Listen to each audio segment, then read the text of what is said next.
Hai Kak, selamat pagi. Kami dari Medika Surabaya akan mereview Bistos Fetal Doppler HiBB. Fetal Doppler ini mereknya adalah Bistos dengan tipe HiBB BT200. Dalam satu paket Fetal Doppler Bistos HiBB BT200 sudah mendapatkan free ultrasound transmission gel, sudah mendapatkan free 2 buah baterai, dan mendapatkan satu free pouch cantik. Untuk Fetal Doppler Bistos HiBB BT200, outputnya hanya suara ya kak, jadi tidak ada LCD-nya. Yuk sekarang kita hidupkan Fetal Dopplernya. Pertama-tama kita pasang kedua buah baterai. Kita pasang seperti ini. Kemudian kita tutup. Untuk tombol on off Fetal Doppler Bistos BT200 ada di samping ya kak. Tinggal kita putar.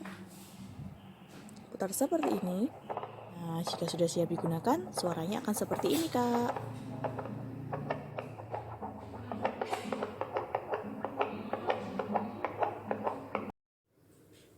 Untuk memperpanjang lifetime alat, sebaiknya setelah digunakan kita lepas baterainya ya kak. Sekian review Fetal Doppler Bistos HiBB BT200 dari Medika Surabaya. Semoga video ini membantu kakak. Salam sehat selalu, see you in the next video.